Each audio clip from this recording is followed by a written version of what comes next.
આજકાલ મોટાભાગના લોકો તેમના જન્મદિવસ કે અન્ય ખાસ દિવસે મોંઘી ઉજવણી કરતા હોય છે, ત્યારે લોકલાડીલા જનસેવક, વિધાનસભાના પૂર્વ અધ્યક્ષ અને ગુજરાત રાજ્યના પૂર્વ સિનિયર મંત્રી રાજેન્દ્ર ત્રિવેદીના જન્મદિવસ નિમિત્તે વડોદરા શહેરમાં કારેલીબાગ વિસ્તારમાં આવેલ મૂક બધિર શાળાના બાળકોને જમવાનું ભોજન પીરસ્યું હતું. અને આ જન્મદિવસ નિમિત્તે આખો દિવસ સેવાકીય પ્રવૃત્તિઓ કરવામાં આવનાર છે, ત્યારે મૂક બધિર શાળામાં રહેતા 300થી વધુ બાળકોને ભોજન પીરસ્યું હતું. ત્યારે આજે સેવાકીય વિવિધ કાર્યક્રમોનું પણ આયોજન કરવામાં આવ્યું છે. ત્યારે આજે વડોદરા શહેરમાં કારેલીબાગ વિસ્તારમાં આવેલ મૂક બધિર શાળાના બાળકોને ભોજન કરાવ્યું હતું અને બાળકોના મોઢા ઉપર અનેરો આનંદ જોવા મળ્યો હતો. આ કાર્યક્રમમાં રાજેન્દ્ર ત્રિવેદી સાથે પરિવારના સ્વજનો સાથે મિત્રો, વર્તુળ અને સ્થાનિક નગરસેવકો ઉપસ્થિત રહ્યા હતા. જ્યાં સુધી મૃત્યુ નથી ત્યાં સુધી જીવન છે, ને જીવન છે ત્યાં સુધી જન્મદિવસ છે.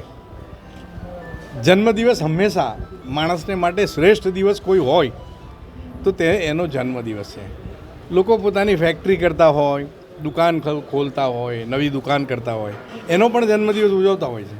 આપણે તો માનવજાતને ઈશ્વરે એક કૃપા કરી છે, ત્યારે આપણા સિવાય એવા વ્યક્તિઓ કે જેમને ક્યાંક જરૂર છે, ક્યાંક ને ક્યાંક એવા મૂકબધિર બાળકો, અહીંયા નાના મોટા બાળકો છે, ભણતા બાળકો છે, એમને પ્રેરણા મળે, એમને ઉત્સાહ મળે અને સમાજ જીવનથી સહેજ પણ એ જુદા નથી, એટલે એમને એક લગ્નમાં જમણ કરાવતા હોઈએ એવી રીતે શ્રીખંડ પૂરી સાથેનું જમણ બધાના સહકારથી કરીએ છીએ.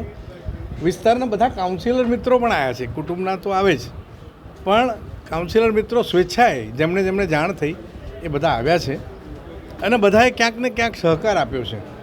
અને એ સહકારથી આજે આ મૂકબધિરના બાળકો, એવી જ રીતે મગજ જેમના અસ્થિર હોય, જેને આપણે સામાન્ય લોકભાષામાં હવે મેન્ટલ હોસ્પિટલ કહેવાતું નથી, પણ તે લોકોને એ લોકોના ચહેરા પર પણ જે ખુશી થાય છે, એમને આઈસ્ક્રીમ ખાવાનો ક્યારેય સામાન્ય રીતે મળતો નથી હોતો, તો આવી પ્રવૃત્તિથી સમાજમાં બીજા લોકોને પ્રેરણા મળે છે. અને હું વર્ષોથી ધારાસભ્ય હતો, કાઉન્સિલર હતો, મંત્રી હતો, સ્પીકર હતો, આ કાર્ય દર વર્ષની જેમ ચાલુ રાખ્યું છે. અને છેલ્લો કાર્યક્રમ અમારો એવો એટલો બધો સંવેદનાસભર હોય છે કે લોકોના આંખમાં આંસુ આવી જાય છે.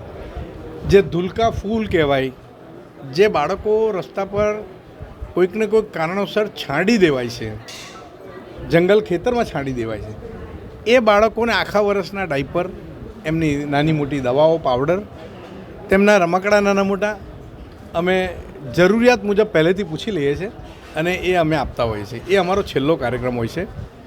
આજે બધા જ કાઉન્સિલર મિત્રો આવ્યા છે અને એમનો અને કાર્યકર્તાઓનો હું ખરેખર હૃદયપૂર્વક આભાર માનું છું કે મારા જન્મદિવસના પ્રસંગે કંઈક ને કંઈક સારી ઉજવણી આ રીતે વર્ષોથી કરતા આવેલા છે.